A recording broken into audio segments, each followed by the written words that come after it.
اعوذ باللہ السمیع العلیم من الشیطان اللعین الرجیم حسبنا اللہ ونعم الوکیل نعم المولا ونعم النصیر بسم اللہ الرحمن الرحیم الحمد للہ الذی لا یبلغ مدحته القائلون ولا يحصی نعماہ العادون ولا يعدی حقہ المجتہدون الذی لیس لصفته حد محدود ولا نعت موجود ولا وقت معدود ولا عجل ممدود فطر الخلائق بقدرته ونشر الرياح برحمة والصلاة والسلام على أشرف الأنبياء والمرسلين خاتم النبيين سيدنا ومولانا أبي القاسم محمد وعلى أهل البيت الطيبين الطاهرين المعصومين المظلومين المنتجبين المنتخبين الميامين أما بعد فقد قال الله سبحانه وتعالى في محكم كتابه والفرقان الحميد وقوله الحق وهو أصدق الصادقين بسم الله الرحمن الرحيم وما محمد إلا رسول. سامعین گرامی قدر، اعزان محترم، پروردگار عالم کا پیغام اپنی لاریب کتاب میں کائنات کی سب سے بڑی نبوت کے بارے میں کہ وما محمد الا رسول، محمد کچھ نہیں ہے بس و بس اللہ کے رسول ہیں. یہ وہ نبی ہے کہ جب کچھ نہ تھا میرا نبی تھا. اور خود نبی پاک کا فرمان ہے کہ کنت نبیا وآدم بین الماء والطین، میں اس وقت بھی نبی تھا جب آدم مٹی اور پانی کے درمیان تھے. یہ نہیں فرمایا کہ کنت موجودا، میں موجود تھا، نہ، بلکہ یہ فرمایا کنت نبیا، میں موجود تو تھا مگر عہدے کے ساتھ موجود تھا کہ جب آدم مٹی و پانی کے درمیان تھے. تو آدم بنے مٹی سے، آدم بنے پانی سے. اب ایک سوال کہ یہ پانی کہاں سے آیا؟ پھر قرآن کہ وَأَنزَلْنَا مِنَ السَّمَاءِ مَاءً طَهُورًا، ہم نے آسمان سے پاکیزہ پانی اتارا. پالنے والے یہ آسمان کہاں سے آئے؟ حدیث قدسی نے آواز دی کہ اے میرے محبوب لولاک لما خلقت الافلاق، اگر آپ نہ ہوتے میں آسمان خلق ہی نہ کرتا. گویا میرا نبی نہ ہو آسمان نہ ہو، آسمان نہ ہو پانی نہ ہو، پانی نہ ہو آدم نہ ہو. تو یعنی آدم فقط پانی سے تو بنے نہیں، آدم بنے پانی سے، آدم بنے مٹی سے. پانی آیا آسمان سے، آسمان بنا میرے نبی کے صدقے میں. تو پانی ہے میرے نبی کا صدقہ. یہ مٹی کہاں سے آئی؟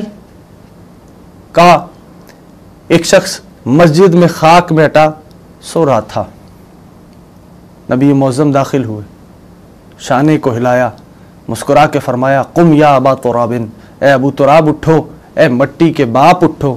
تو پانی ہے محمد کا صدقہ، مٹی ہے علی کا صدقہ. محمد نہ ہو پانی نہ ہو، علی نہ ہو مٹی نہ ہو. محمد نہ ہو پانی نہ ہو، علی نہ ہو مٹی نہ ہو. تو کیا اب بھی دنیا کو سمجھ میں نہیں آتا کہ پیتے ہیں نبی کا، کھاتے ہیں علی کا؟ اور بس اتنا ہی نہیں، پانی محمد کے صدقے میں آیا، مٹی میرے علی کے صدقے میں آئی. تو جائیے قرآن کریم کو دیکھیے. قرآن کریم سورہ نساء میں، چوتھے سورے میں خالق نے آواز دی، سنو محمد، پانی آیا محمد کے صدقے میں، مٹی آئی علی کے صدقے میں. سورہ نساء میں اللہ نے آواز دی، سنو اگر تمہیں وضو کے لیے پانی نہ ملے تو پاک مٹی پہ تیمم کرنا. یعنی خالق نے یہ بات قرآن میں رکھ کر قیامت تک فیصلہ کر دیا کہ پانی کی اگر بلا فصل جانشین ہے تو وہ مٹی ہے. اور پھر ایک اور باریک سی بات کہ ہر مٹی پہ اعتبار بھی نہ کرنا، پاک مٹی پہ سجدہ کرنا، تیمم کرنا. تو بس میرے دوستوں، کائنات کی سب سے بڑی نبوت اگر سوچیں، جیسا کہ گزشتہ تقریر میں نے عرض کیا کہ کل 63 برس کی حیات پاک ہے میرے نبی کی، اور اس 63 برس کی حیات پاک میں نبی نے قرآن بھی بتلانا ہے، شریعت بھی سمجھانی ہے، مباہلہ بھی کرنا ہے، مناظرے بھی کرنے ہیں، حلال بھی سمجھانا ہے، حرام بھی بتلانا ہے، امر بھی کرنا ہے، نہیں بھی کرنا ہے، تہذیب بھی بتلانی ہے، شریعت بھی سمجھانی ہے، غزوات میں بھی جانا ہے، جنگیں بھی لڑنی ہے۔ تو انصاف کرو، نبی نے تبلیغ کی ہے، تبلیغ کا معجزہ دکھایا۔ وہ پہلی دعوت اسلام کی جو بڑی مشہور ہے، جسے دعوت ذو العشیرہ کہتے ہیں، نبی نے پیغام بھجوایا، ایک دستی ہے، ایک پیالہ دودھ ہے، اور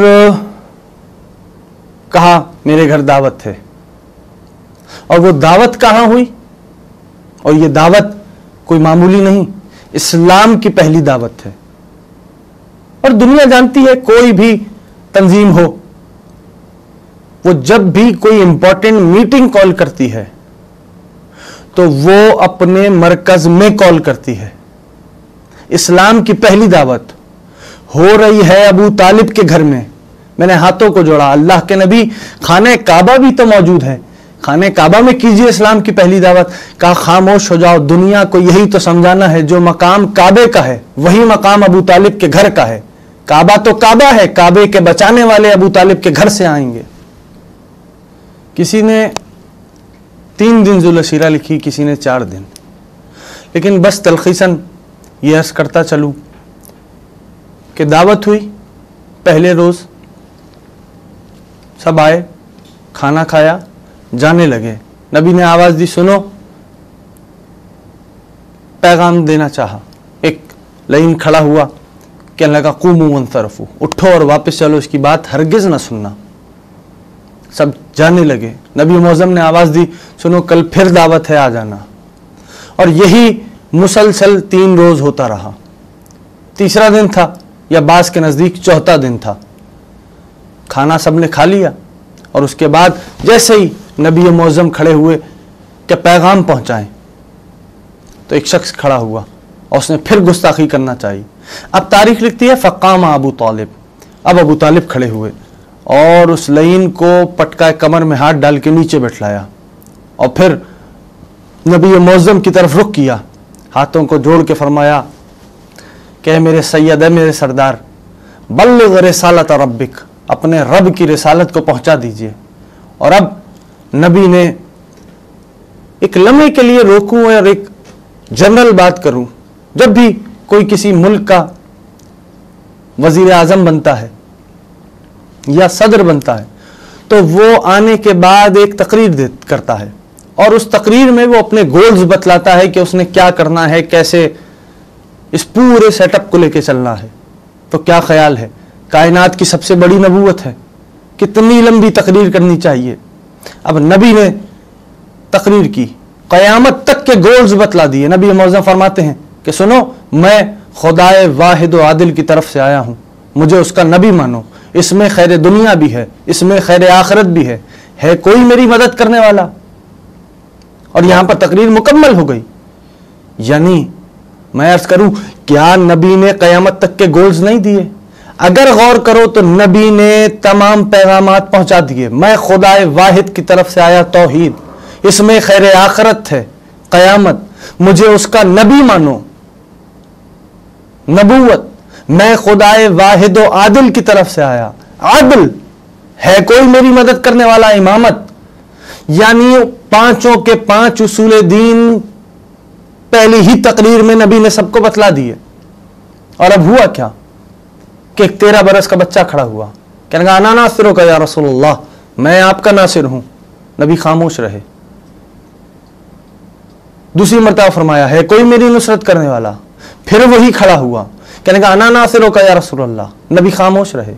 تیسری مرتبہ جب آواز دی ہے کوئی میری نصرت کرنے والا؟ پھر وہی بولا انا ناصرک یا رسول اللہ۔ نبی نے اس کے شانے پہ ہاتھ رکھا، فقرہ فرمایا ھذا علی ابن ابی طالب، یہ ابو طالب کا بیٹا علی ہے، ھذا اخی و وصی و وزیری و صاحب لواء فی الدنیا والآخرہ، یہ میرا وصی ہے، یہ میرا بھائی ہے، یہ میرا وزیر ہے، یہ لوائے حمد کا لینے والا ہے اس دنیا میں بھی اور آخرت میں بھی۔ میں ہاتھوں کو دیکھوں اللہ کے نبی، اسلام کی پہلی دعوت ہے، علی سے یہ تو کہیں یا علی کلمہ پڑھ لو، تو بعید نہیں نبی آواز دیں اور بتلائیں کہ دنیا کو یہی تو بتلانے آیا ہوں کہ کلمہ پڑھنے والے اور ہوتے ہیں، پڑھوانے والے اور ہوتے ہیں۔ میرے دوستوں، میرے عزیزوں، یہ کون ہے محمد؟ اور یہ یاد رکھیے کہ ملت جعفریہ کے عقیدے کے مطابق محمد کہا اسے جاتا ہے جو ہونے کو ہونے سے پہلے جانتا ہو۔ کون ہے میرا نبی؟ جو قدم رکھتا جائے شریعت بنتی جائے، جو سانس لیتا جائے شریعت بنتی جائے۔ میرے دوستوں، میرے عزیزوں، اگر ہم سوچیں، غور کریں، کتنا عظیم نبی ہے کہ اگر ہم دیکھیں تو اللہ نے جناب یوسف کے لیے نہیں کہا کہ یوسف تمہاری آنکھیں میری آنکھیں، جناب عیسیٰ کے لیے نہیں کہا کہ اے عیسیٰ تمہارے ہاتھ میرے ہاتھ، کسی نبی کے عضو بدن کو اپنا نہیں کہا۔ اگر تو پروردگار عالم نے تمام نبیوں میں سے چنا میرے نبی کو، اور میرے نبی کے جسم مطہر سے چنا دو اعضاء کو جن کو پروردگار نے کہا میرے ہیں، قرآن کی آیات شامل کرتا ہوں۔ فرمایا وما ينطق عن الهوى ان هو الا وحی یوحى، میرا محمد اپنی مرضی سے کلام ہی نہیں کرتا، جو بولتا ہے وہ میں بولتا ہوں۔ یعنی اللہ نے قرآن میں یہ آیت رکھ کے بتلا دیا کہ محمد کی زبان میری زبان ہے، جو کہہ دے وہ میں نے بولا ہے۔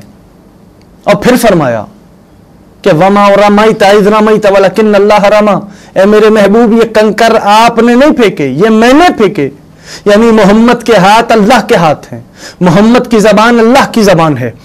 پالنے والے قلب پہ قرآن اتار رہا ہے، کہہ دیتا محمد تیرا قلب میرا قلب، نہ کہتا ہے محمد کی زبان میری زبان، محمد کے ہاتھ میرے ہاتھ۔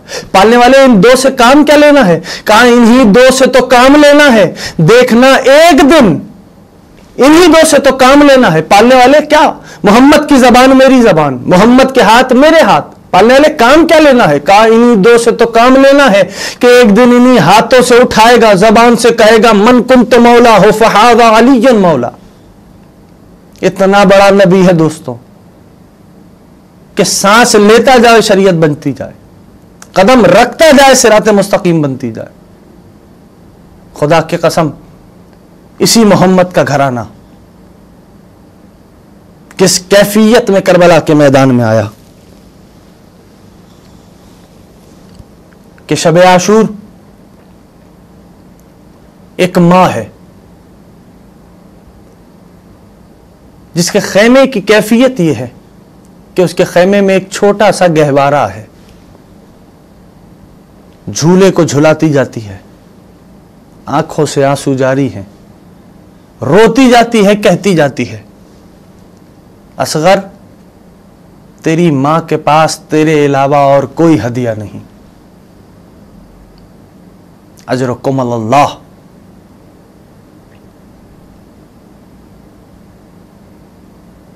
جو آنکھیں حسین کے غم میں روتی ہیں، خدا ان کو کسی اور غم میں نہ رلائے۔ اصغر تیری ماں کے پاس تیرے علاوہ اور کوئی ہدیہ نہیں۔ وہاں حسین روز عاشور جب تنہا رہ گئے، صدا استغاثہ بلند کی، بس یہاں حسین کا استغاثہ بلند ہونا تھا، وہاں خیمے میں کوہرام بپا ہوا، گریے کی آواز بلند ہوئی، حسین خیمے میں واپس آئے، کہا بیویوں میں موجود ہوں۔ گریے کا سبب، کہا مولا جب تو استغاثہ بلند کرتا ہے اصغر اپنے آپ کو گہوارے سے گرا دیتا ہے۔ اللہ اکبر، اللہ اکبر۔ کہا میرا باپ میرے بچے کو تیار کر کے لا دے، شاید کہ میں اسے پانی پلا لاؤں۔ لو حسین ایک باپ بھی ہے،